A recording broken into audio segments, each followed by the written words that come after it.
Des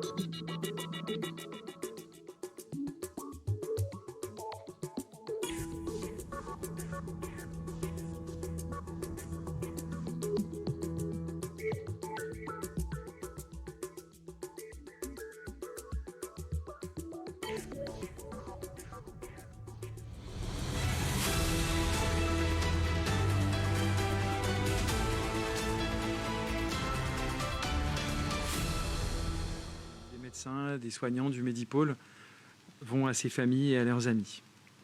Ces patients avaient un âge en moyenne de 72 ans et dans l'immense majorité des cas, 92% n'étaient pas vaccinés. Les chiffres du gouvernement nous apprennent que 6838 nouveaux cas avérés depuis le 6 septembre sont à déplorer aussi. Et l'âge moyen des patients positifs est de 40 ans. En réanimation, nous avons aujourd'hui 53 patients sur un service qui compte 61 lits. Et ces 53 patients ont un âge moyen de 53 ans, un petit peu moins, 52, et ces patients sont tous non vaccinés, sauf 2, dont la vaccination avait eu lieu il y a plus de 6 mois et qui n'avaient pas eu le rappel de la 3e dose, mais on en reparlera après. Donc c'est des patients qui avaient une immunité, qui n'avaient aucune immunité contre le Covid et qui sont donc aujourd'hui dans une situation critique pour l'immense majorité d'entre eux. La situation critique, elle est vécue aussi par l'ensemble des patients qui sont hospitalisés. On a 297 patients hospitalisés en secteur Covid au Medipôle aujourd'hui, hors réanimation. Et ces patients ont besoin de quantités très importantes d'oxygène, avec des états parfois critiques, mais qui ne sont pas en réanimation. En tout, il y a 189 patients positifs qui sont surveillés actuellement sur l'ensemble du territoire, dont 158 en province sud, 18 dans les îles et 13 dans le nord.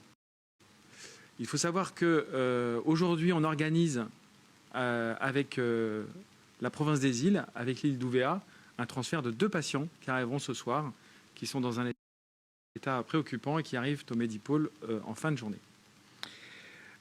Il y a eu 2 transferts hier de l'IFU et on continue quotidiennement à se renseigner au niveau du Medipôle sur l'état sanitaire des îles, de chaque île, en lien avec la direction sanitaire de la province des îles et le coordonnateur de la province médicale de la province des îles, le docteur Ducrot.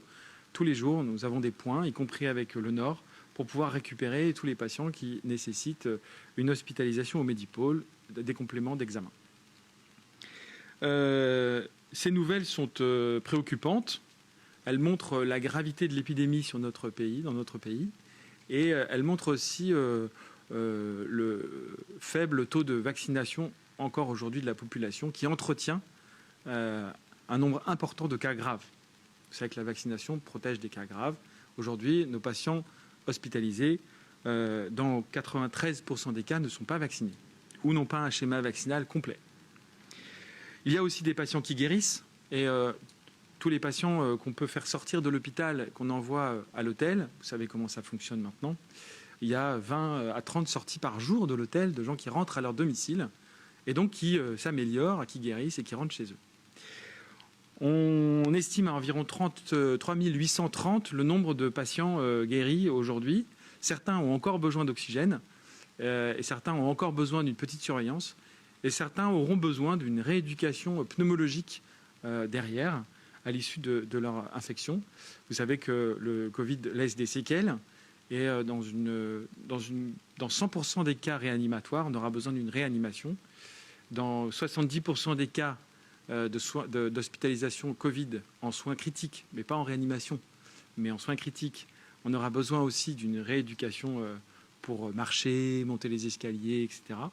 Et c'est dans 10 à 15% des cas des patients hospitalisés en secteur médecine qu'on aura besoin aussi d'une rééducation. Donc l'offre de soins en rééducation pneumologique est en cours de construction sur le territoire parce qu'on n'aura pas assez de lits pour rééduquer tous les patients qui en auront besoin dès la semaine prochaine. Donc c'est une petite urgence parce qu'on a quand même beaucoup de patients qui sortent de l'hôpital. Ceux-là, certains ne doivent pas rentrer encore à la maison et bénéficier de rééducation. L'organisation, vous l'avez compris, est territoriale. La coordination, elle est territoriale. Et on a une organisation qui fonctionne correctement. On a construit au Medipôle un hôpital de 400 lits Covid sur 500, avec 61 lits de réanimation. Et cet hôpital, il n'est pas plein, mais presque. La saturation oscille depuis une semaine entre 83, 81 et 95% des lits. Donc on a une petite marge qui nous permet de continuer à absorber les flux continus de patients qui arrivent d'un peu partout sur le territoire. Ensuite, ces patients sont traités au Medipôle. Certains restent plus de 3 semaines, parfois plus encore. D'autres réussissent à quitter le Medipôle pour aller à l'hôtel où ils sont pris en charge. Et je salue cette coopération et ce travail formidable réalisé par les équipes de la DCGR qui ont augmenté leur capacité d'accueil en lits sous oxygène à l'hôtel, au Méridien et au Château Royal, permettant de mettre les patients dans de meilleures conditions en dehors de l'hôpital parce qu'ils ont besoin de moins de surveillance. Et voilà. Grâce à ce travail, aujourd'hui, il y a environ 150 patients à l'hôtel. Je n'ai pas le chiffre exact à l'heure où je vous parle, mais on a une capacité en lit qui augmente. Et grâce à ça, on gère actuellement, on va dire, 400 malades au CHT, plus 150, ça fait plus de 550 patients qui sont gérés entre le CHT et les hôtels en permanence, avec un niveau de surveillance qui varie selon les besoins des patients.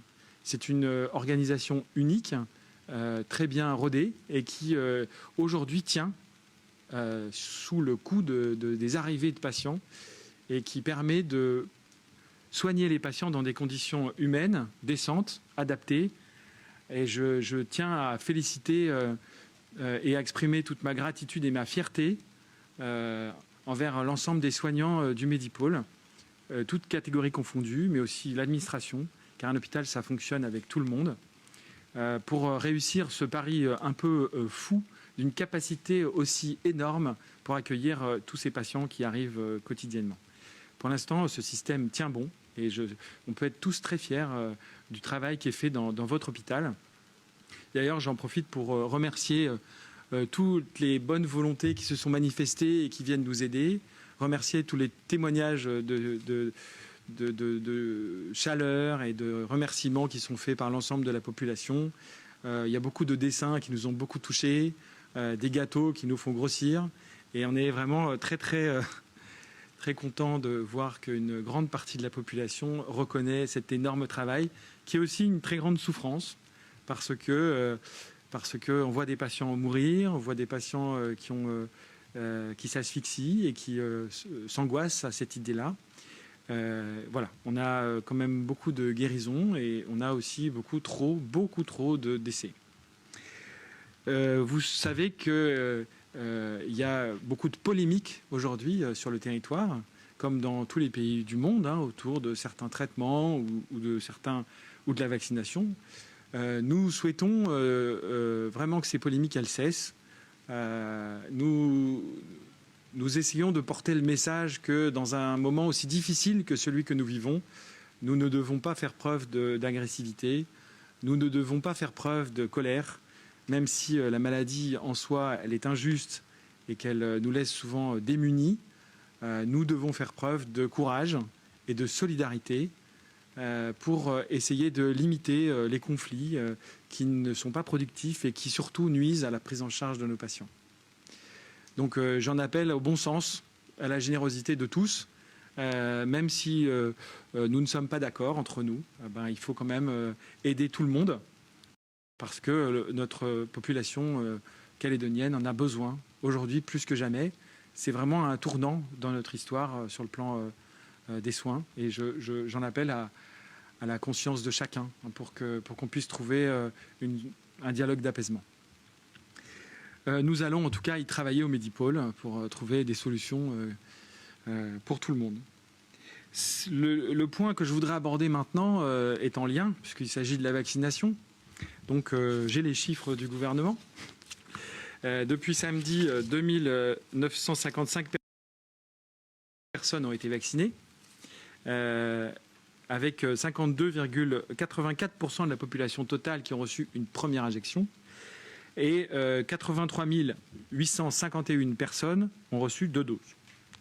Donc il y a 1272 personnes qui ont eu le rappel à entre 6 mois et 8 mois. Donc à ce stade, nous n'avons que 30,94% de la population qui a un schéma vaccinal complet. C'est bien sûr beaucoup trop peu. Ce vaccin, très polémique, qui est le vaccin Pfizer, nous l'avons tous reçu au Medipôle, les médecins en tout cas, 99% des médecins l'ont reçu. Nous allons bien et nous sommes contents d'être vaccinés pour pouvoir soigner les patients qui ne le sont pas. Parce que comme ça, nous sommes protégés et nous pouvons travailler dans les meilleures conditions possibles. Nous pouvons apporter l'oxygène aux patients qui ne sont pas vaccinés et qui en ont besoin. Donc nous souhaitons que tout le monde puisse être vacciné. Quand je dis tout le monde, c'est tous les gens en âge d'être vaccinés pour qu'ils soient protégés.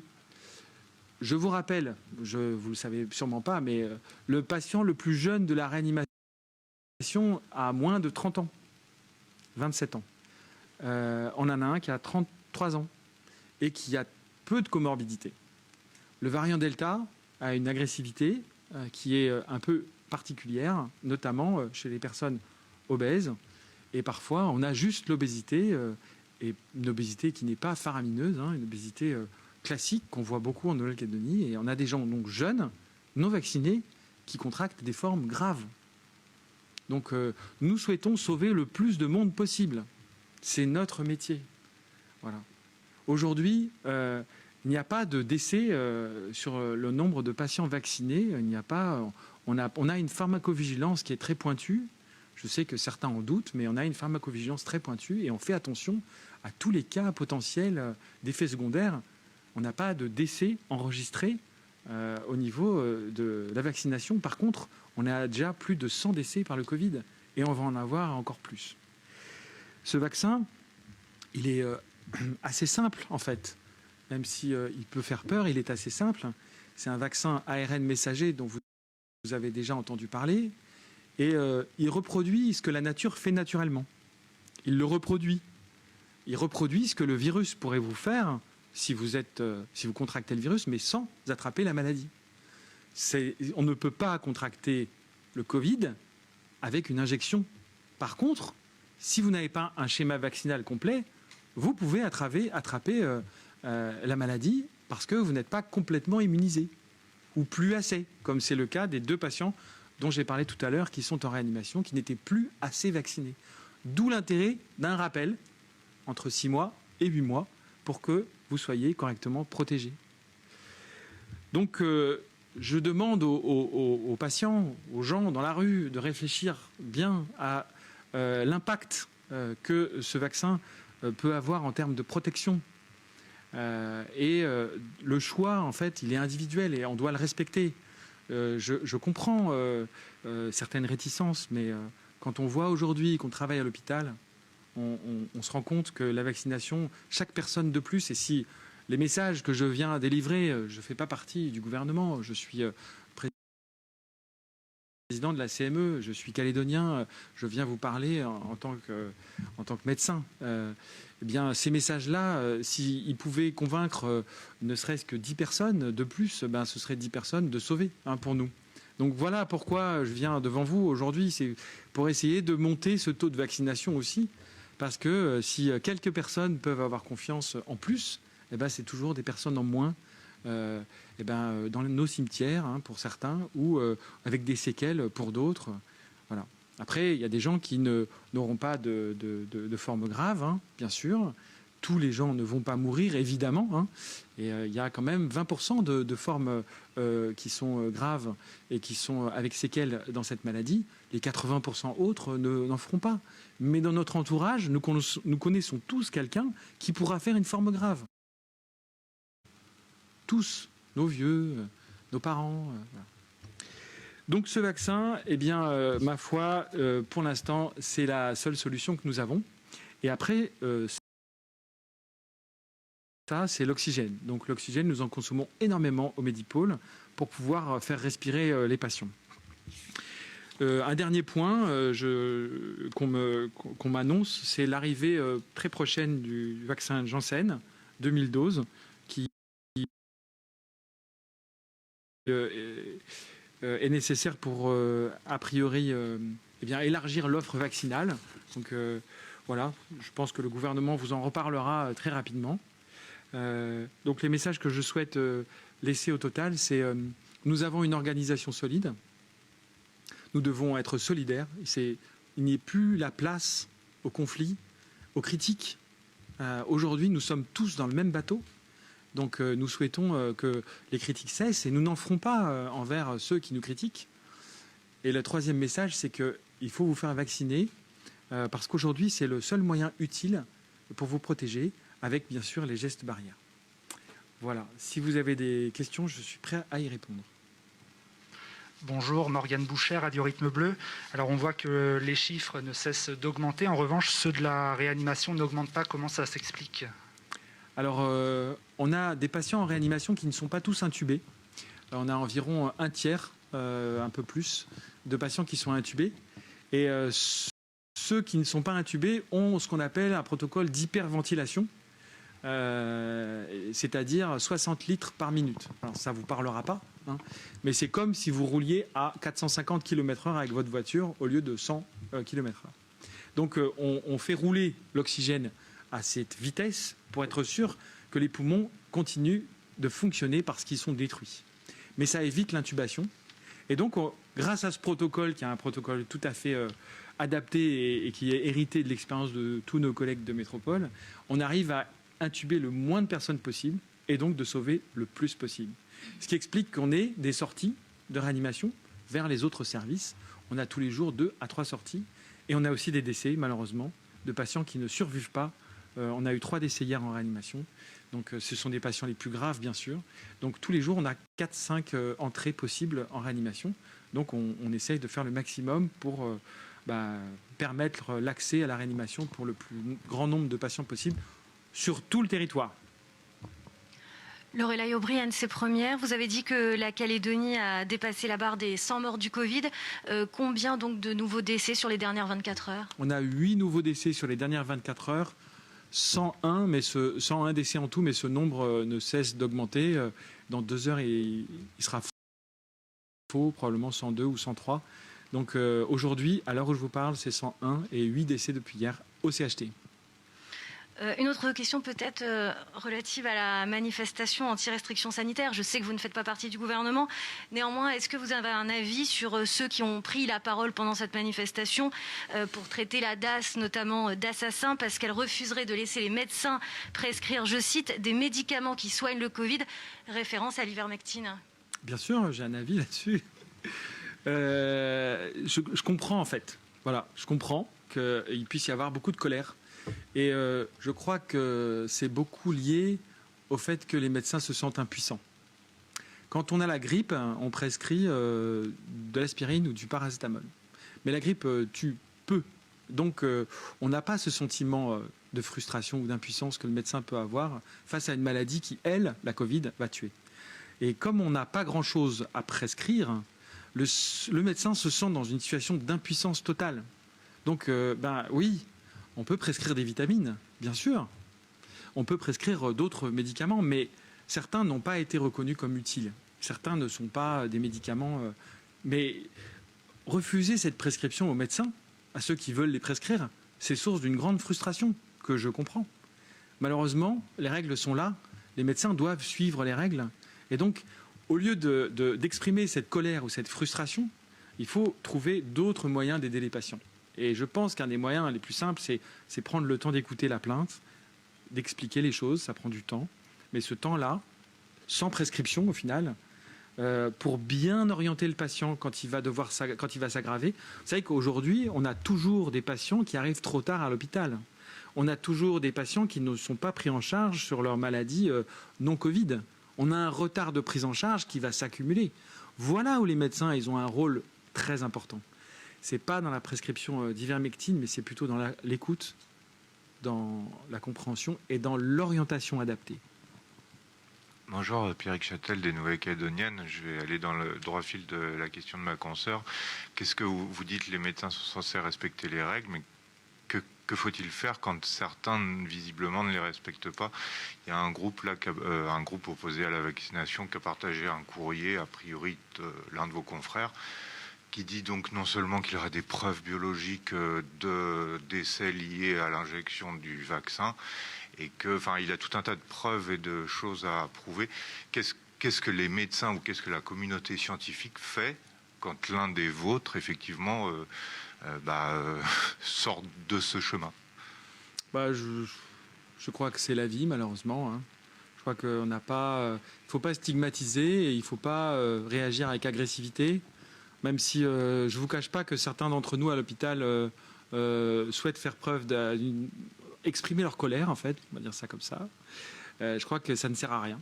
Je crois qu'il faut plutôt essayer de comprendre pourquoi les gens sont aussi agressifs envers l'absence de possibilité de traitement. Pourquoi les gens sont aussi dans l'incompréhension face aux recommandations. Voilà, il faut essayer de comprendre en fait la personne en face. Le traité de menteur, alors bien sûr qu'il y a des fake news au sein de tout ça, hein. Ça s'alimente. Hein. Je ne vous citerai pas toutes les fake news de la semaine dernière, mais il y en a un certain nombre, hein, des décès qui sont faux en fait. Hein, voilà. Donc nous, mon Dieu, mais quel intérêt on aurait à mentir, hein? Quel intérêt on aurait à mentir? Quel intérêt on aurait à ne pas prescrire un médicament qui fonctionnerait? Quel intérêt on aurait à brimer nos collègues? Quel intérêt on aurait à les critiquer? Voilà, soyons tous solidaires, soyons ensemble. Arrêtons de nous jeter la pierre les uns les autres et puis trouvons le bon moyen ensemble, solidaire, de faire. Hein. Réinfo Covid, pour les citer, ont mis en place une organisation des soins qui est tout à fait intéressante. Et je pense que j'en discuterai avec eux très prochainement. Voilà. Et on doit travailler sur l'organisation, parce que l'organisation, c'est celle qui nous permettra de ne laisser personne de côté. Voilà. L'ivermectine, c'est un faux débat. Voilà. La chloroquine, c'est un faux débat. Voilà. Se centrer sur ça, c'est stigmatiser la colère. Et ça, je pense, en tant que représentant des médecins du Medipôle, que c'est pas une bonne idée. J'avais une deuxième question. On nous avait indiqué que l'âge des patients en réa et d'une manière générale hospitalisés en unité Covid avait tendance de plus en plus à baisser en âge. Est-ce que vous continuez à observer cette tendance? Alors oui, en réanimation, c'est clairement le cas. Hein. On est passé de 60 ans à 53 ans. Donc l'âge, effectivement, baisse. Dans le reste de tous les services, c'est aussi un peu le cas. Pourquoi? Parce qu'on garde les patients les plus graves et que ceux qui vont s'améliorer plus vite, on va les laisser sortir. Et on a beaucoup de patients jeunes. Hein. Pour savoir ça, c'est quand même assez incroyable. Hein. Donc effectivement, le renouvellement de notre population fait que ceux qui restent les plus graves, parfois, c'est aussi des formes très sévères chez des gens jeunes. Donc il y a un certain rajeunissement de la population. Après, ça reste quand même des âges aux alentours de 60 ans, 50, 60 au Medipôle, mais je n'ai pas le chiffre exact de l'âge moyen de tous les autres patients hospitalisés, des 297 patients actuels. Morgane Boucher, Radio Rythme Bleu, à nouveau, vous indiquiez que vous utilisiez beaucoup d'oxygène. Est-ce que la Nouvelle-Calédonie peut faire face à ce fort besoin en oxygène? Alors, on utilise plus de 6 tonnes par jour d'oxygène, juste au Medipôle. Et la société qui fabrique l'oxygène a prévu une consommation massive d'oxygène. Donc, nous sommes une grosse bonbonne d'oxygène au Medipôle. Il ne faut pas fumer, hein, parce que sinon... Voilà. Oui, c'est faramineux. C'est faramineux la quantité d'oxygène qui est produite parce que c'est le premier traitement. On utilise d'autres traitements et on est en discussion pour développer les anticorps monoclonaux qui sont une nouvelle thérapie. Et ça, j'espère qu'on va pouvoir les développer très vite. Bonjour, Chloé Mingour pour DNC. Est-ce que vous pouvez nous dire combien de décès sont intervenus à domicile? Alors, j'ai malheureusement pas cette donnée encore, mais j'ai la donnée au compte-gouttes en fait. Notamment par le SAMU et SOS Médecins qui font parfois les déclarations, les constats de décès à domicile. Mais très clairement, il y a eu plus de 3 décès par semaine, probablement plus, à domicile. Et certains ont été accompagnés par les soins palliatifs à domicile. Et les premiers retours sont très bons. C'est-à-dire que la souffrance qui est générée dans tous les cas, elle est apaisée. Les patients les patients ont une fin qui est plus paisible et ça évite ces fins à l'hôpital qui sont compliquées, ou même si on fait rentrer les familles. Parce que les visites sont interdites, mais pas pour les accompagnements de fin de vie.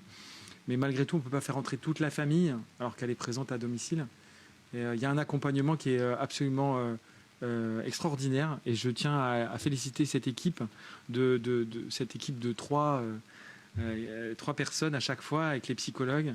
Et il y a une vraie différence. C'est une vraie offre de soins, un accompagnement. Et ça est en train d'exister sur l'ensemble du territoire aussi. Donc je salue tous mes collègues, notamment la province des Îles qui a mis ça en place parmi les premiers depuis lundi, mais aussi d'autres. Il y a une vraie offre de soins pour qu'on puisse accompagner les gens dignement et avec le moins de souffrance possible. Autre question, que pense l'hôpital qui est donc quasiment saturé des discussions sur un éventuel déconfinement, même avec un pass sanitaire? Alors je ne glisserai pas sur ce terrain glissant. Là, on est dans une discussion politique. Effectivement, je donnerai mon avis au gouvernement directement pour les accompagner. Juste pour dire à propos de la saturation que oui, certes, le travail il est dur, le travail il est pénible, le travail il est énorme parce que la voilure du Medipôle est au-delà de ce qu'on aurait pu imaginer.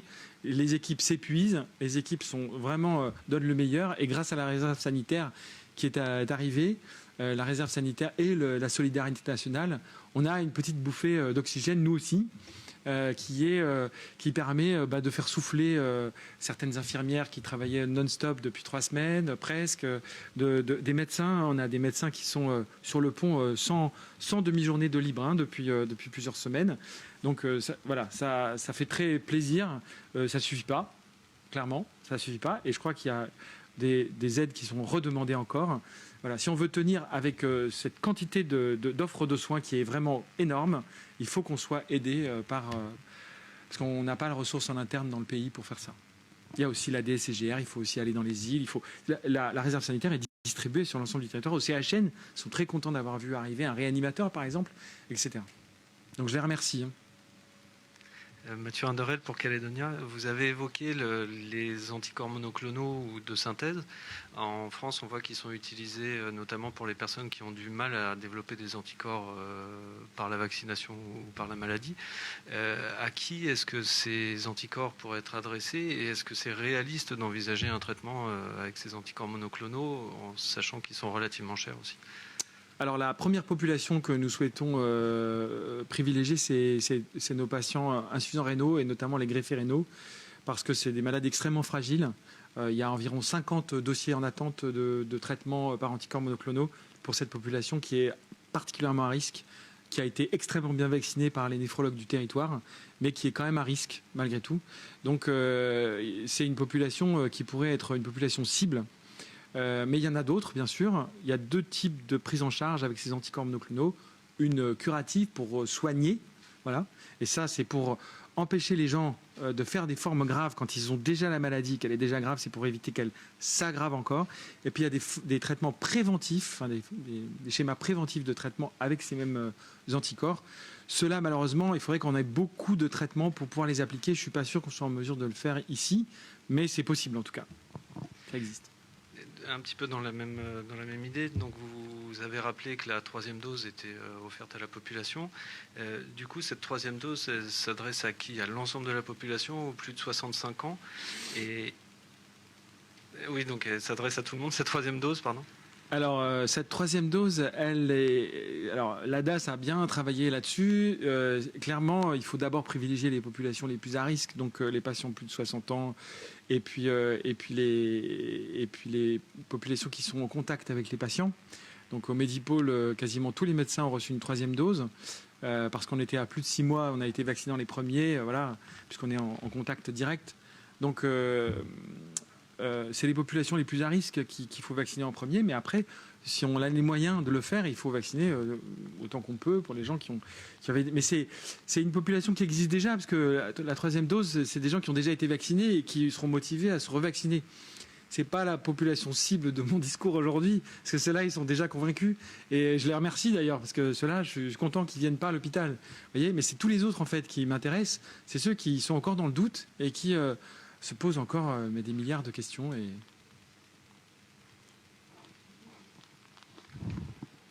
Eh ben, je vous remercie beaucoup pour votre... Protégez-vous, portez-vous bien et puis vaccinez-vous. Voilà, c'était le docteur Degrélan, président de la commission médicale d'établissement du CHT, Gaston Bourré, pour le point presse du gouvernement. Merci, bonjour à tous et merci d'être avec nous. Je vous propose que l'on revienne sur les derniers chiffres, le dernier bilan qui a été dressé à l'instant par le docteur Thierry Degrélan. Donc le pays a franchi la barre des 100 décès. Nous sommes à 101 décès, plus précisément depuis le 9 septembre. 6 838 cas positifs avérés depuis toujours le 6 septembre, 53 personnes en réanimation sur un service qui compte 61 lits. Tous ne sont pas vaccinés. 297 personnes hospitalisées en unité Covid, 189 personnes surveillées sur l'ensemble du territoire. Je vous propose encore une fois de relire ces derniers chiffres. Voilà, le pays a atteint la barre des 100 personnes décédées. Plus de 3 800 personnes sont considérées comme guéries, dans le sens où elles ne sont plus contagieuses, mais qui présentent tout de même des séquelles.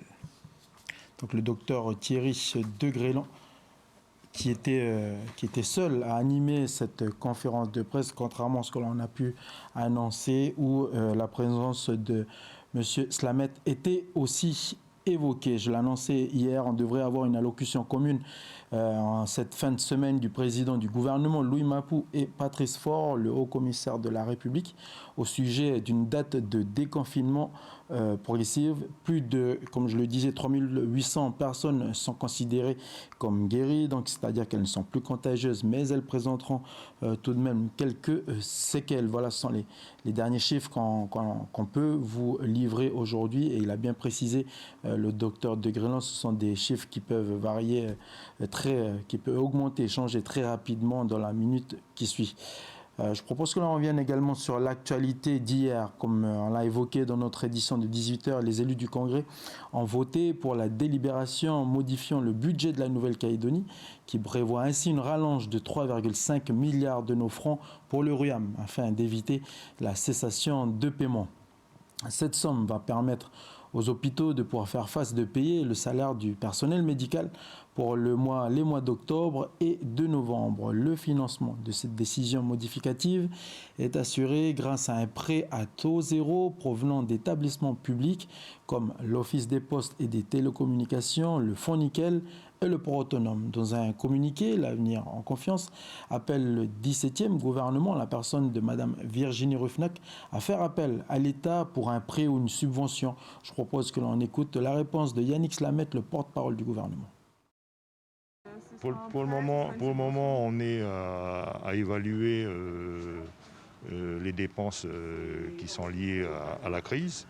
Et bien sûr, à partir du moment où il faudra les financer, l'État, oui, on se tournera vers l'État pour nous aider. Oui. Mais en tous les cas, le principe n'a pas été rejeté par l'État. Ce serait plutôt 30 et au-dessus plutôt que plus près des 20 milliards.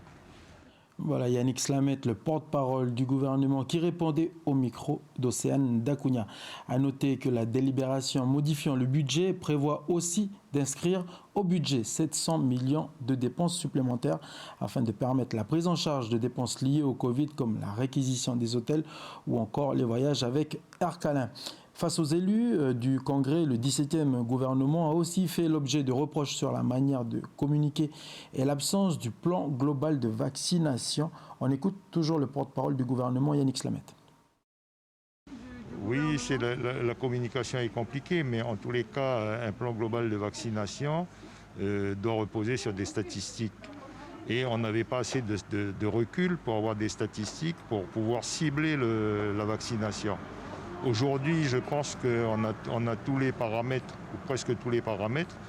Alors, on n'a pas le plan, mais ce n'est pas là le plus important à une semaine, c'est d'avoir la vaccination, quel pourcentage de la population est vaccinée. Et au jour d'aujourd'hui, au moment où je vous parle, c'est largement insuffisant. Alors justement, les chiffres de la vaccination ont été encore une fois évoqués aujourd'hui par le docteur De Grélan à l'occasion du point presse. 2955 doses ont été injectées depuis samedi jusqu'à aujourd'hui. 52,84% correspond au pourcentage des primo-vaccinés et 34,94% correspond au pourcentage de la population qui a un schéma vaccinal complet, ce qui n'est pas suffisant, rajoute le docteur Thierry De Grélan. Nous arrivons au terme de cette édition spéciale consacrée au point presse du gouvernement. Je propose que l'on revienne sur le chiffre, le dernier bilan qui a été dressé à l'instant par le docteur Thierry De Grélan.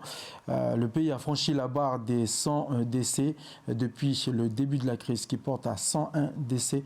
Nous sommes à 101 décès, un chiffre qui devrait évoluer rapidement en fonction de la situation, comme l'a précisé le docteur Thierry De Grélan. Le dernier bilan fait état de 6838 cas confirmés à la Covid-19. 52 patients sont actuellement admis au service de réanimation du Medipol, sur un service qui compte 61 lits, et tous ne sont pas vaccinés. 297 personnes sont hospitalisées en unité Covid hors réanimation, et 59 patients sur tout le territoire sont surveillés, sont mis sous surveillance. C'est pour la province Nord, la province Sud et la province des îles. Merci à tous de nous avoir suivis, et en développant encore une fois, on reviendra sur ce bilan ce soir dans notre JT à 18h. À tout à l'heure et prenez soin de vous.